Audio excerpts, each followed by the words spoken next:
அனைவருக்கும் வணக்கம். நீங்கள் கேட்டுக்கொண்டிருப்பது அறிவோம் ஜோதிடம். இந்த சேனலுக்கு வந்திருக்கின்ற அனைவருக்கும் எங்களின் அன்பான வணக்கங்களும் வரவேற்புகளும்.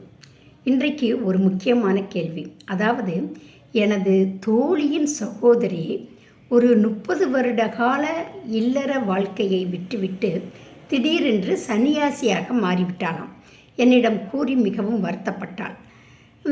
இப்படி ஒரு பெண் இத்தனை வருட காலமாக குடும்ப வாழ்வில் இருந்துவிட்டு திடீரென்று சன்னியாசியாக மாறிவிட்டாள் என்றால், இந்த நிகழ்விற்கும் அவளின் ஜாதகத்திற்கும் ஏதாவது தொடர்பு உண்டா? இதுதான் இன்றைய கேள்வி. இதற்கு ஜோதிடர் திரிபுர சுந்தரி அவர்கள் என்ன பதில் கூறப்போகிறார் என பார்க்கலாம். வணக்கம், நான் மயிலாடுதுறையிலிருந்து திரிபுர சுந்தரி. நீங்கள் என்ன கேட்டிருக்கீங்கன்னா, ஒருத்தர் சன்னியாசியாக போகணுன்னா அவருக்கு எப்படிப்பட்ட கிரக அமைப்பு இருக்குது அப்படின்னு கேட்டிருக்கீங்க. பொதுவாகவே ஒரு ஜாதகத்தில் ஆன்மீகத்தில் ஈடுபடுவாங்க. ஆன்மீகங்கிறது குடும்ப வாழ்க்கையை திறந்து வெளியில் போகிறது தான் ஆன்மீகம். அப்படி இருக்கிறவங்களுக்கு குரு சனி இணைவு இருக்கும். பொதுவாக அவங்க ஜாதகத்தில் அப்படி ஒன்று இருக்கும். அந்த குரு அப்படிங்கிற ஒரு கிரகத்தால் அந்த சனி அப்படிங்கிற கிரகம் நல்ல நிலையில் இருக்கும். சனிங்கிறது ஒரு கெட்ட கிரகம், அது பார்க்குற இடமெல்லாம் கெடுக்கும், இருக்கிற இடத்த கெடுக்கும் அப்படின்னு சொல்லியிருக்கோம். அந்த குருவோட பார்வையோ அல்லது குருவோட இணைவோ பெறுவதால் அந்த சனி நல்ல நிலையில் இருக்கும். அப்படி இருக்கிறவங்க ஆன்மீகம் அல்லது துறவரம் இந்த நிலைக்கு போவாங்க. இப்போ அந்த சனி என்ன பண்ணும் அப்படின்னா, சனி ஒரு ஜாதகத்தில் நல்ல நிலையில் இருந்ததுன்னா அவங்க ஒரு சிவபக்தராக இருப்பாங்க. சிவனை ரொம்ப அதீத பக்தியோடு வழிபடுவாங்க. சிவன் என்னோட நேரில் பேசினார் அப்படின்வாங்க. சிவனோட நான் பேசினேன் அப்படின்வாங்க. சிவன் கனவுல வந்தார், இப்படி சொன்னார், அது மறுநாளே நடந்தது அப்படின்வாங்க.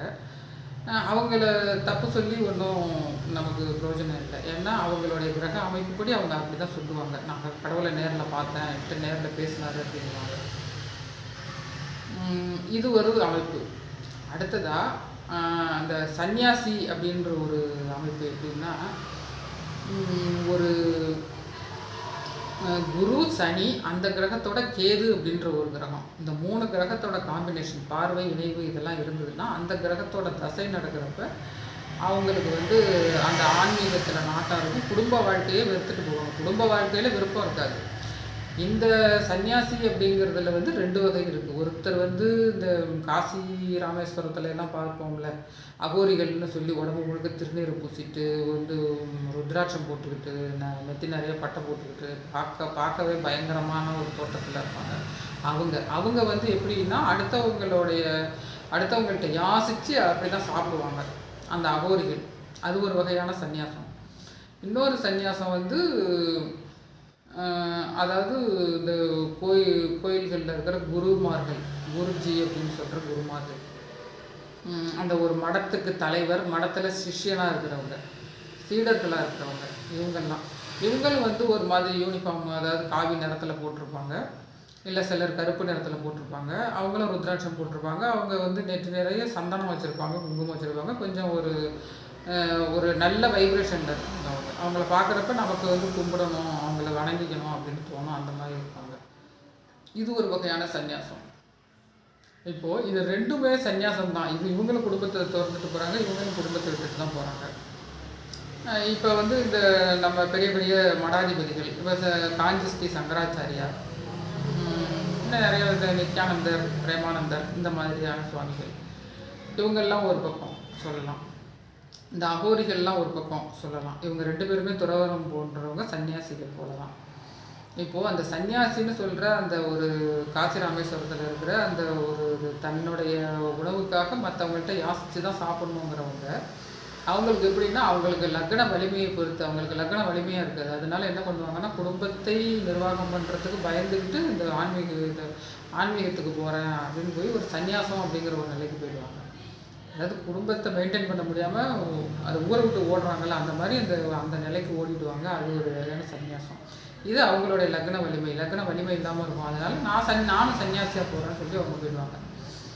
இந்த கோயில்களில் இருக்கிற அந்த குருமார்கள், ஆதீனம், அவங்கெல்லாம் ஒரு நல்ல நிலையில் இருப்பாங்க. அவங்களுக்கு நல்ல சாப்பாடு கிடைக்கும், நல்ல துணிமணி கிடைக்கும், நல்ல படுக்கிறதுக்கான வசதிகள் கிடைக்கும். சிலர் வந்து சிஷ்யர்களாக இருப்பாங்க. பல பல சிஷ்யர்களை பார்த்துக்கிற அளவுக்கு அந்த ஒரு தலைவராக இருக்கிறவர் அந்த குருஜி அப்படி ஒருத்தர் இருப்பார். அது அவங்களுடைய கிரக வலிமையை பொறுத்தது. இவர் ஏன் இந்த மடாதிபதியாக இருக்கிறாரு, மடத்திற்கு தலைவராக இருக்கிறாரு அப்படின்னா, அவருக்கு அவருடைய ஜாதகப்படி இந்த சனி, குரு, இந்த கேது இதெல்லாம் ஒன்றா இருக்கும்.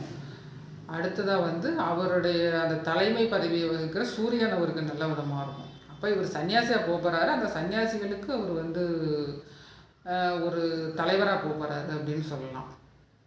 ஆக மொத்தத்தில் ஒரு ஜாதகத்தில் குரு, சனி, கேது இந்த 3ஓட இணைவு, பார்வை இதெல்லாம் இருந்துச்சுன்னா அவங்க ஒரு குடும்ப வாழ்க்கையை விட்டுட்டு கொஞ்சம் விலக போகிறாங்க அப்படின்னு அர்த்தம். சிலர் வந்து குடும்பத்தில் இருந்துக்கிட்டே ஆன்மீக பணியில் இருப்பாங்க.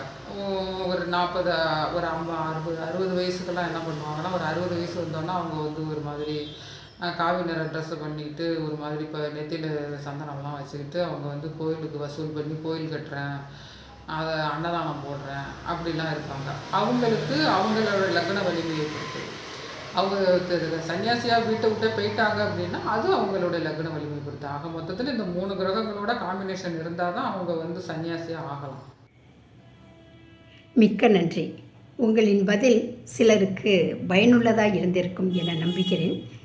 இந்த நிகழ்வினை பல நாடுகளில் இருந்து பார்த்து கொண்டிருக்கும் அனைவருக்கும் எங்களின் மனமார்ந்த நன்றிகள். உங்களிடமிருந்து விடைபெறுவது எழுத்தாளர் இரா கலைச்செல்வி. நன்றி, வணக்கம். நேயர்கள் அனைவருக்கும் நன்றி, வணக்கம்.